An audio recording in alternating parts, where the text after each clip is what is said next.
like books that make me work harder, that make me do more, that make me feel compelled to move and to move forward, not ever move backwards. Hey guys, it's Wordiful Wednesday, and today I have an awesome Save from the Fire book collection. So what that essentially means is those books, out of all the books that I own and love and treasure, what books I would save from a fire. In case of emergency, which ones would I grab? In all fairness, I would need a pretty hefty backpack for my save from the fire. So I probably should pare them down a little bit more, but I'm not going to today necessarily. We'll see when fire comes, what I actually grab. But for today, I have 7 Save from the Fire books. I know, like I said, it should probably be more like 3, but we're going there. I have essentially 3 different categories of books for my Save from the Fire book collection. We have kind of a pleasure reading, a do something reading, and then a category that essentially stands on its own, and I will share that one first. So, first Save from the Fire book is my Bible. This Bible is super huge. It's super heavy. In fact, it's kind of funny whenever I actually have it in a bag or something going to Bible study or traveling or doing whatever. This thing weighs an awful lot. However, it weighs so much because it is a parallel Bible that has 4 different versions in it. I'm super in love with this Bible. It has marks and notes, and it's just precious to me. So first and foremost, I would grab my Bible. The second category of books that I have are more along the lines of pleasure reading. These are 3 books that speak to me in a number of ways, on different levels, each of them, but all of them in one similar way, that they encourage me and they inspire me to live the life that I am feeling most called to live. So those 3 books are The Shack by William Paul Young, which got all the rave. It was very, very, popular several years ago. When it first came out, it really hit wildfire status, especially among Christian book communities. It's just awesome. Every time I read this book, I pull something new out of it. It always inspires me. It always encourages me. It has a little bit of sadness mixed with just a whole lot of love. This book always gets a whole lot of my mental game. Whenever I'm reading this, I'm all in, but I love it, and it's kind of like going through a cleanse every once in a while. Whenever I really need a reset, I grab this book, I read it a couple of nights, I get through it, and I really always come out on the other side changed for the better. So my number 2 book is right here. Third book to save from a fire, Henry David Thoreau's Walden. I love this message of simplicity. Simplify, simplify, simplify. This book meant so much to me in college when I read it for the first time, and it continues to mean a lot to me more and more as I continue to get older, go through my ages and stages of life, teach my children to live in a certain way. The core message, the core takeaway for me from Walden being simply that we do not need all of the trappings of life. So there are so many things about life that we just could so easily do without, and we choose to make life complicated. So Henry David Thoreau's Walden, fantastic read. I love to revisit it whenever I am maybe feeling like spending a lot, or when I'm feeling encouraged to binge. So kind of get rid of things, clear out, shake the dust out. Walden is an awesome choice. Number 4, Elizabeth Gilbert's Eat, Pray, Love. The first time that I picked this book up, I was so excited to find it at a bookstore. I had heard so much about it and I just hadn't come across it yet for whatever reason. So I picked it up almost immediately and I was so thrilled that I did. That night I stayed up all night long. I'm not a particularly fast reader. I don't usually just devour books. But this book I read overnight. I didn't even sleep that night. I cried, I laughed. I am in love with this book. I love the movie adaptation of this book as well. I thought they did a fantastic job of it. But this book is similar in a lot of ways to the other two on my list, in that they're just about deep searching for real meaning. And so I just adore this book, and I like to revisit this book at least once or twice a year. To me, it's just a really special book. So Eat, Pray, Love by Elizabeth Gilbert.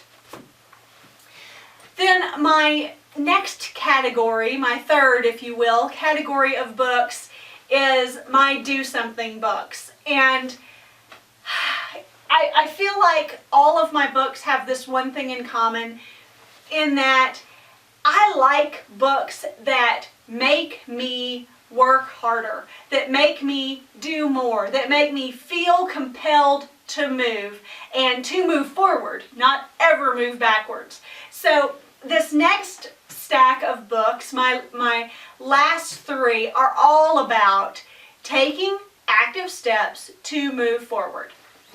And 2 of them in particular are very similar. I will start with The Desire Map by Danielle Laporte, and she is amazing. I feel, when I'm reading this, I feel like I'm reading something that my best friend wrote especially for me. It is so cool. The layout is really cool in this book. There's a lot of kind of worksheet kinds of things going on, especially in the back. It is fantastic, and it's all about building your life based on your core desires and getting to the basis of what those core desires truly are. So this is an awesome book. She also has the fire starter sessions, which is really good, but this one is a save from the fire for me, because every time I want to revisit, when I want to plan for the next 3 or 4 months, whenever I want to turn over a new leaf, I'm going to revisit this book, and I'm going to go all the way back through the steps. I'm going to do the homework. I'm going to take my time and really focus on this book and what Danielle is telling us to do. She is phenomenal. She's a phenomenal author, and just inspirational motivator. I love her, and this is a really great book. So next, in a similar vein, but not nearly as spiritual, Finding Your Own North Star by Martha Beck. I had not heard of Martha Beck before whenever I picked this book up, which is hard to imagine, because once you know her, you know her. She's written a lot of stuff. She does videos. She's a life coach in every sense of the word. And this book is phenomenal. Talk about homework. Now, if you want to get to the root of what you are meant to do with your life, holy cow, this is the book for you. And this is another one. Like I said, it has lots, and of course I don't turn to anything with writing on it. It has lots and lots of homework, but it all matters so much. Look at how colorful this book is. I have just written and highlighted and color tabbed. This book just means so much to me, and like I said, I will revisit this book anytime I am feeling maybe off my path, or it's time to change paths, because as we age, as we grow, our paths sometimes take a different turn, and that's okay. So I just love this book whenever myself or anyone that I know gets to thinking, what am I supposed to do with my life? This is the book with the answer. So Martha Beck's Finding Your Own North Star. Pick it up if that is a question in your life. Last but not least is Ask and It Is Given by Jerry and Esther Hicks. And this book is spiritually based. It is thought to be inspired writing by Abraham, and there's a whole lot that can go into it. But primarily what this book is about putting the laws of attraction in action.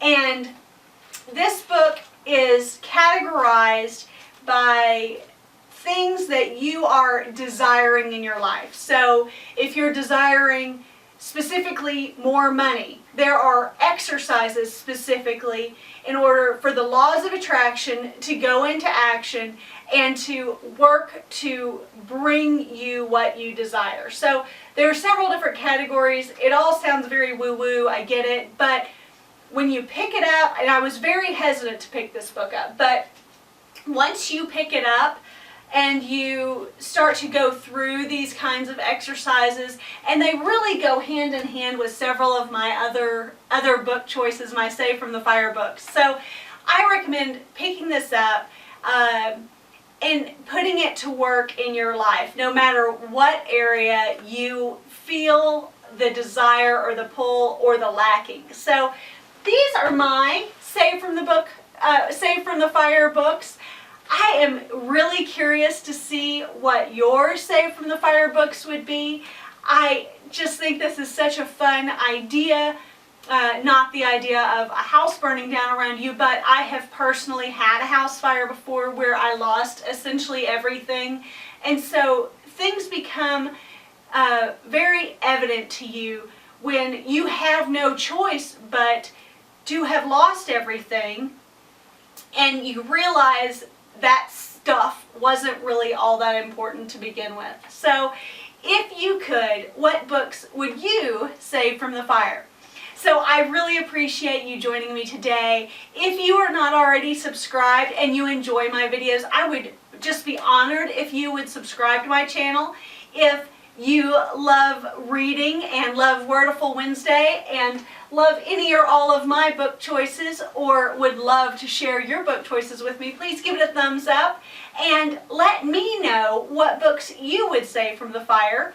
If you do a video like this or a blog post or something along those lines, I would love it if you would tag me in it or share it with me so that I can see what your choices would be. So, until I see you again, I hope that you are making it a great day.